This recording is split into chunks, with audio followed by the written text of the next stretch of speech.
What is it that you want, that you believe confidence will allow you to have?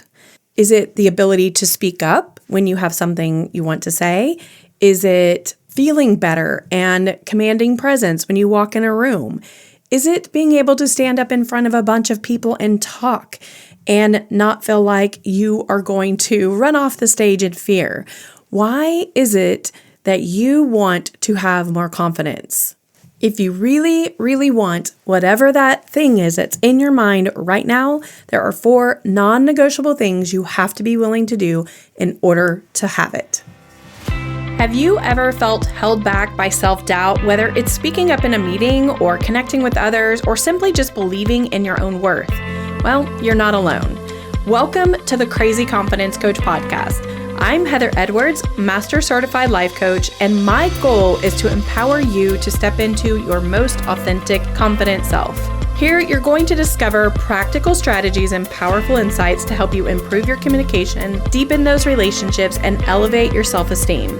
And each week, I'm going to guide you through some actionable tips and mindset shifts that are specifically designed to help you break free from fear, show up boldly in every area of your life, and build crazy confidence. Are you ready to stop hiding in the shadows, playing small, and avoiding the spotlight? Grab your favorite pen and a notebook, and let's get to it. So why did I ask you why you want confidence? Well, it's important to understand your why. What do you think is going to happen when you're more confident? There are so many things that will happen when you're more confident. You'll be able to have a better marriage. You'll have a better work balance life. You'll have better relationships with your children. You'll be able to feel better about your body, no matter what state your body is in. You will enjoy life altogether in a more peaceful, calm way when you're confident, because you're not so caught up in your head about all the things that you should be doing or shouldn't be doing and feeling bad, having fear and anxiety. I promise you, confidence will change your life. But if you don't understand your why, then you're not going to be willing to do the 4 things that I believe 100% that you must be willing to do in order to build it out.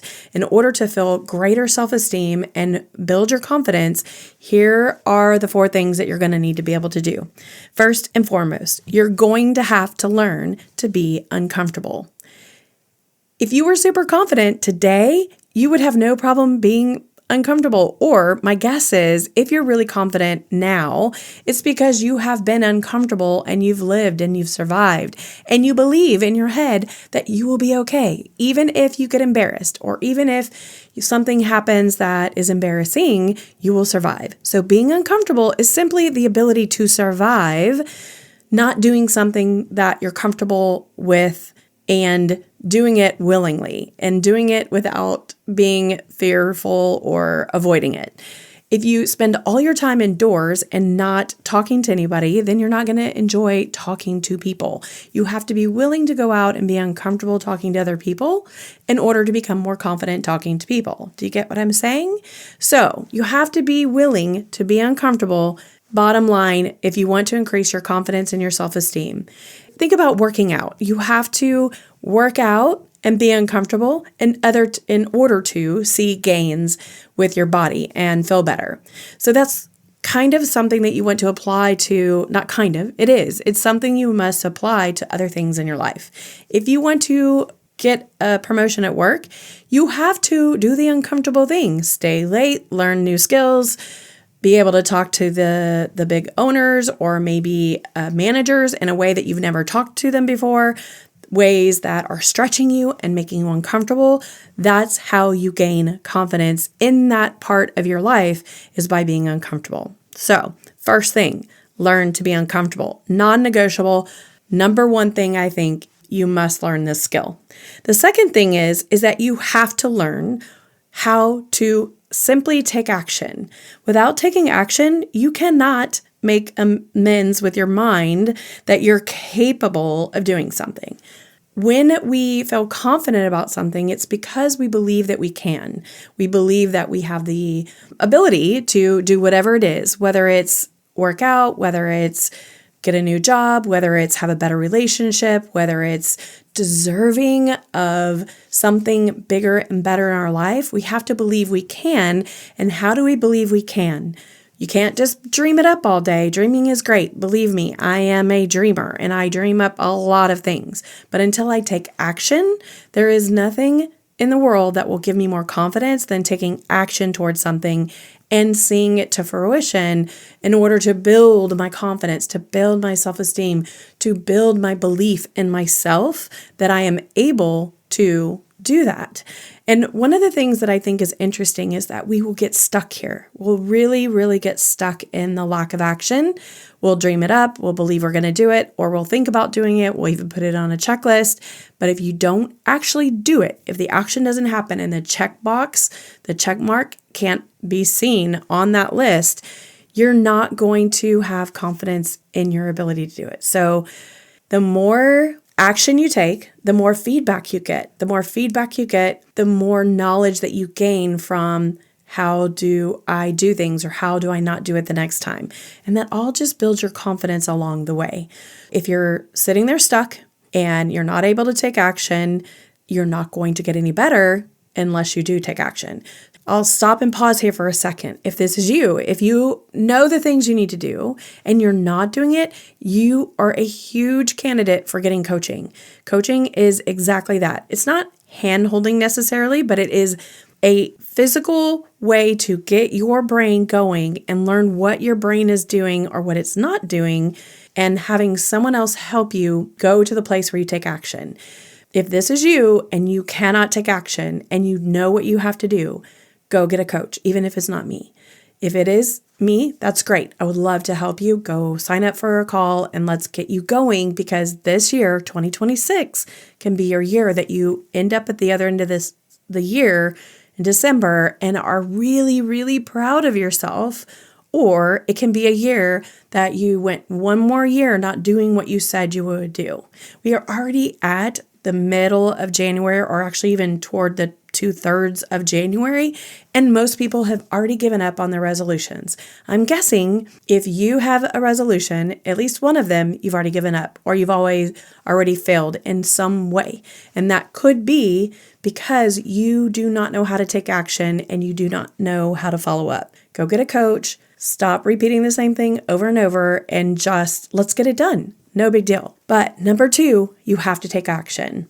Number 3, you have to learn how to evaluate what's working and what's not working when you do take action. So here's the difference between people who build confidence and who don't. When they take action, if they just stop because it didn't work out, or they stop because they failed, or they stop because it just didn't go the way they thought it would go. You have to learn to look at your failures, things that didn't work, or processes that aren't going the way you thought they were going, as an evaluation. Stop shaming, blaming, or giving up on the things that you do and do take action on, and use those as fuel for what you're going to do next. So instead of stopping or pausing, pause is not bad, but instead of giving up, learn to evaluate what is working or what worked, what didn't work, and what can I do differently now? What can I do differently next time? How am I going to move this forward now that I have feedback? Now that I see what did work? Now that I see what didn't work? Now that I see I don't like doing this work? Whatever it is, you're taking that feedback and you're moving yourself forward. Stop using your action, the failure of the action, or the disappointment of an action, or the giving up on an action. Don't do that. Don't beat yourself up. It's okay. We all are human. We're all making mistakes. Just keep moving forward, but move forward with intentionality. Moving forward with intentionality is evaluating it, making calculated action, and using it over and over in that process. And eventually you will get where you need to go. And also by using an actual network or a framework, which we talked about last episode. If you use that framework, you're going to have a an action that you will take each time to follow up to the first action. And that framework will help you modify your whole life. What worked with the argument that you had with your husband last night? How did it go? Did you scream at each other? Did you call each other names? Did you not look at each other? What was working? Number one, calling each other names doesn't work. I know that next time I'm not going to call him a name. Next time I'm going to stick to the facts and I won't do that again. Great. That is, you've learned something and you can move forward and do better each time. What if it's that we're screaming and we need to lower our voices and talk more calmly?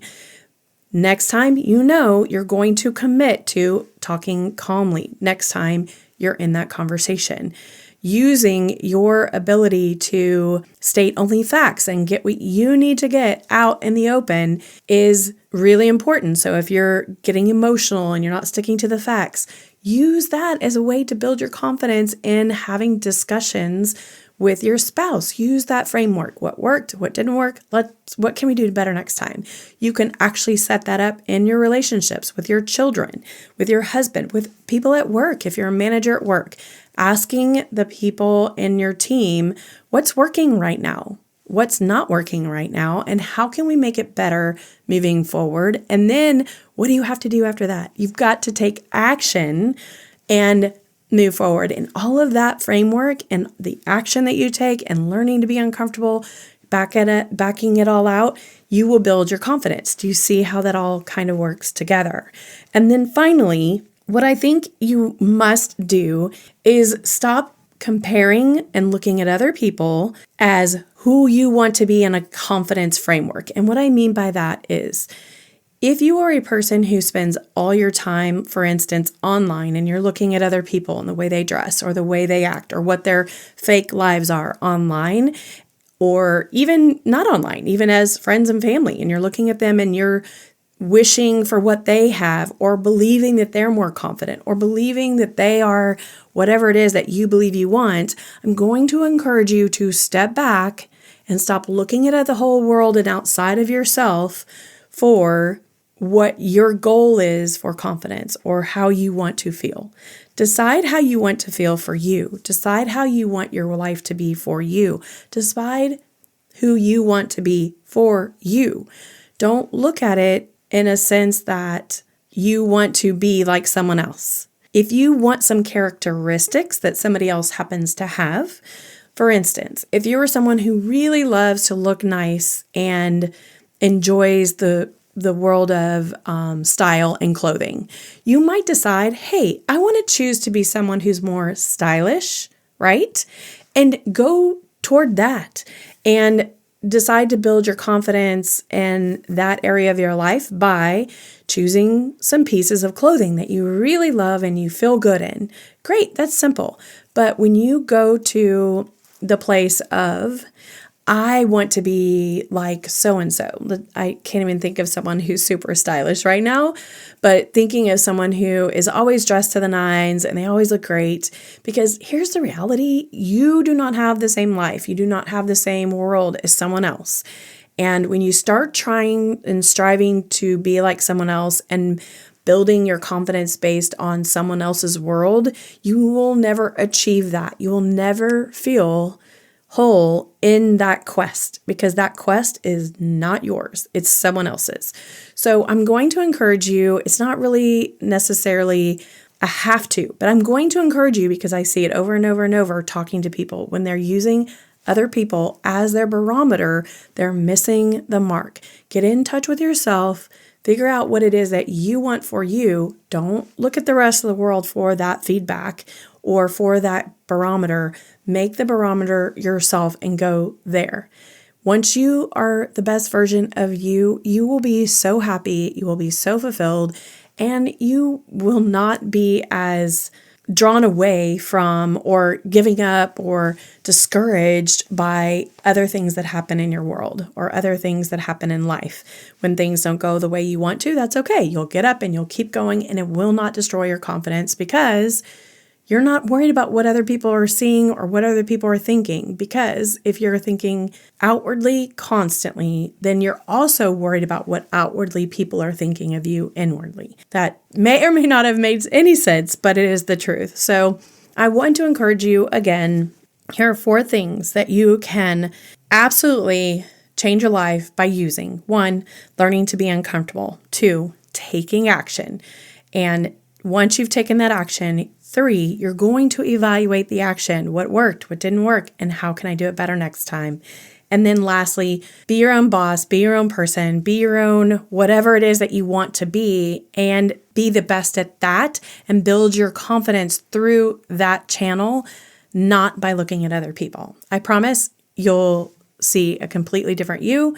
You will come out shining. You will be a star because you are built in a way that God made you, and that's all you need. That's all you need, I promise. So I hope you enjoyed it. I hope you got a little bit out of this, and I cannot wait to see who you are when you learn how to be uncomfortable, how to take action, how to evaluate, and how to just be you. Talk to you next week. Thank you so much for hanging out with me today. It has been a blast. I would love for you to do me a huge favor and either go leave a rating or a review.